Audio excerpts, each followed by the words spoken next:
Hello, my friends and fellow VEDSies. It is the penultimate day of VEDS. Actually, VEDS ended last week, and I got a little behind.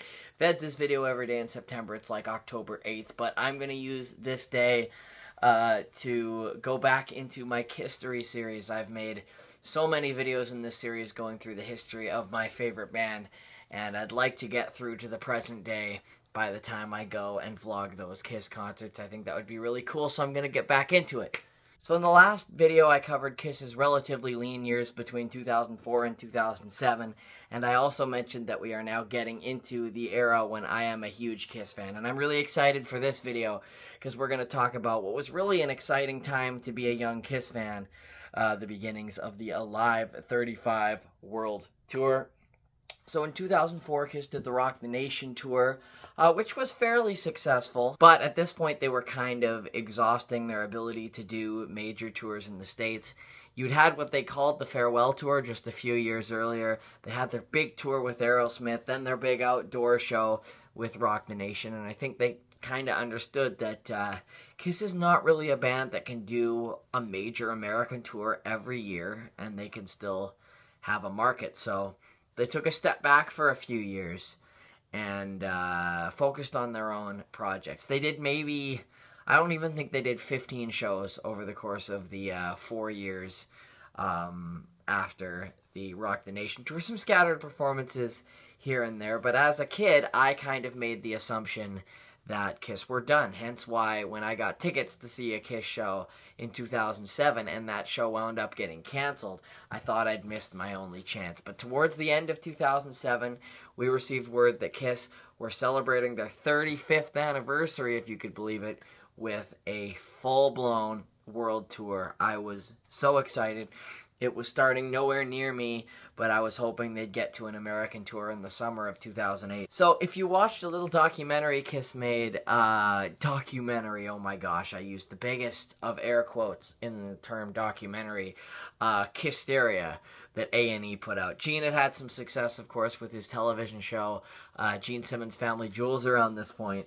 And so a few years ago, maybe 10 years ago, they released KISStory, which was supposed to be a documentary on how KISS, on a whim, thought, hey, we haven't gone and done a tour of Australia in a little while. Why don't we go to Australia? Take the painting. Why don't you hand deliver it to somebody? Wait a minute. It's the 35th anniversary of KISS. KISS Alive 35. We'll go out on tour. That could be fun. You're serious, right? I'm so serious. On a whim, over the course of a weekend, KISS put together a whole tour and did it. None of that actually happened. That's such a weird little thing. It's posed as a documentary, but it's verifiably untrue. It's just a plot they invented for it. In reality, tickets for this tour, the Australian leg of the Alive 35 tour, went on sale months in advance like any other tour. Now, for this tour, there was no major stage overhaul. They were still using virtually the same thing they'd been using since the Farewell Tour 8 years earlier. In terms of costuming, they ditched the Alive era costumes they'd been wearing before and switched to Destroyer era throwbacks, the same kind of thing that they had worn on the Psycho Circus and Farewell tours, sort of. And in terms of set list, it was mostly your typical greatest hits affair, but still it doesn't matter. KISS were out on tour again. But one thing happened at these Australian shows that really stirred up KISS fans. Tommy's gonna sing for you. This one's called Shock Me! For the first time, Tommy went out and sang Ace's signature song, Shock Me. Now, after Peter Criss left KISS, both Eric Carr and Eric Singer had regularly sang Black Diamond. That was normal. But aside from that song, which is a major part to any KISS live show, but aside from that song and a few acoustic renditions of Hard Luck Woman, both of which are actually Paul songs that he gave to Peter to sing, with the exception of those, you would not typically see replacement members sing the original songs by other people. You would not see Tommy do any of Ace's signature tropes, of course, with the exception of all of the solos being virtually the same, and obviously the makeup and the costume. This was a signal that that was starting to change. This was really a major taboo that they broke. At the time, I remember not knowing how to feel about it. I remember being disappointed, not because I felt like it was so wrong for them to touch a song written by a guy who wasn't in the band anymore, but just because you got all these great Paul and Gene songs and you've got Paul and Gene there to sing them. I didn't understand why they were taking up 5-6 minutes of a show with Tommy singing an Ace song. But this was sort of a symbol of things to come. In the early days of Kiss, it was of course a 4-person affair. All 4 members of the band sang, after Ace sang his debut, in Shock Me on Love Gun, of course. And yeah, you'd get a Kiss album and you'd get likely all 4 of them singing for a while there. But after Ace and Peter left, for the most part, it sort of just became the Gene and Paul show. But at this point, with Kiss returning to doing 2-hour shows, you can see Gene and Paul starting to give the reins over to Tommy and Eric to do a little bit more heavy lifting in terms of the lead vocals. After the relatively short tour of Australia and New Zealand, their next stop was Europe. They did actually the biggest European tour they had ever done up to this point over the course of May and June of 2008. They were out for a full 2 months touring everywhere they could in Europe, and it was a major success for them. Now for this tour, Kiss had a cool idea in mind. Rather than do the typical greatest hits affair that they had been doing, they came up with a concept for a set list where they would play the entire Kiss Alive album start to finish. Alive, of course, being the seminal live album recorded in 1975.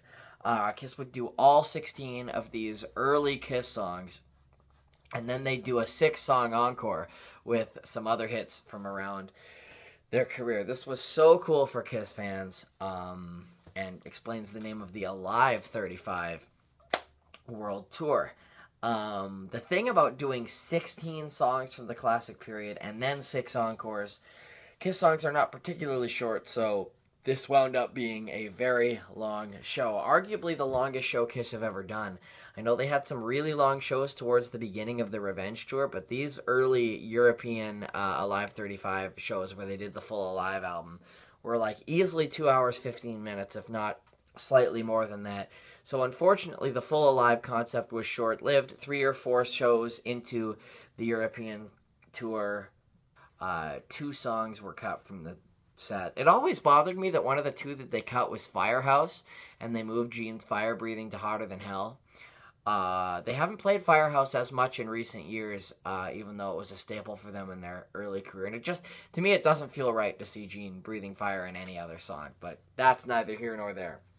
The European tour was their most successful of all time up to that point, and I think it really showed the band that the time was nigh for them to get back and do this again. I think that showed them that they could be more than just a band that does a few summer dates every year, that they could do a full-blown tour.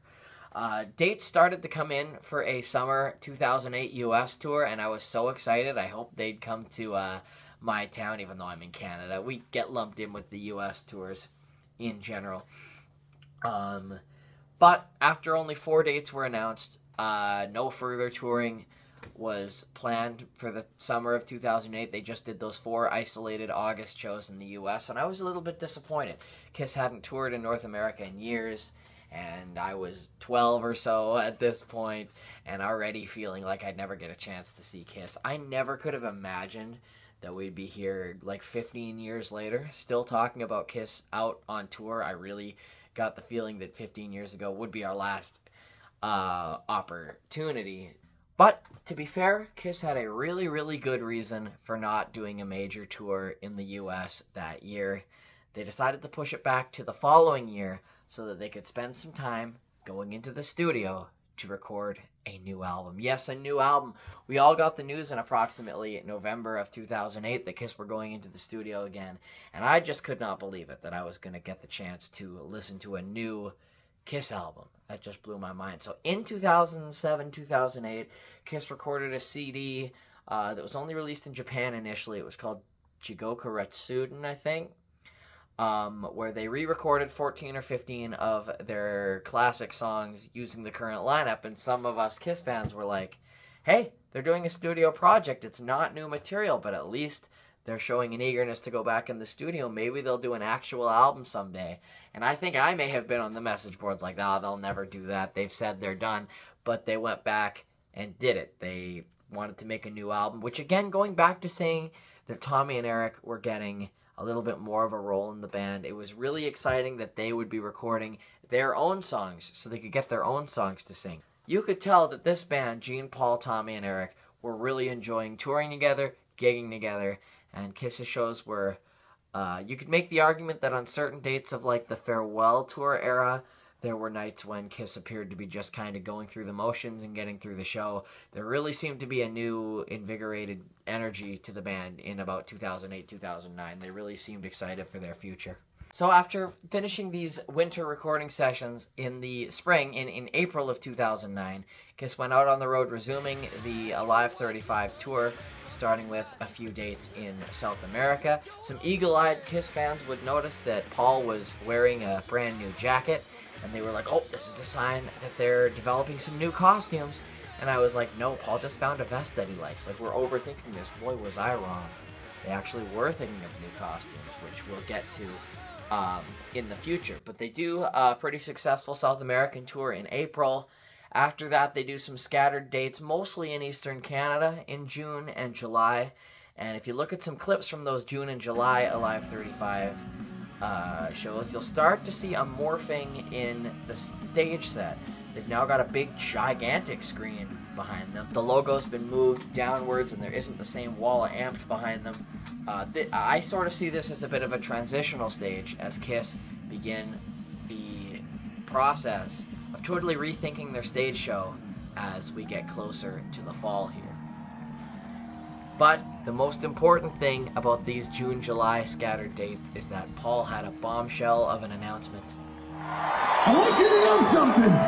Come October 5th, there will be a new kick-ass Kiss album. And I swear on the Kiss Army, if you like everything you hear tonight, you will love the new album. Swear. That's right, we had a release date for the album, and I'm going to get more into Sonic Boom in my next episode of this KISStory series, but I do want to tell you all about that day in August when all the news came out on Kiss Online for the new Kiss album. As part of this big announcement, Kiss announced that they were going on tour in the fall. They would be doing their big North American leg of the Alive 35 tour like they promised, and they were doing this sort of, not really contest, but they were doing this thing where you could vote for what city you wanted Kiss to come to.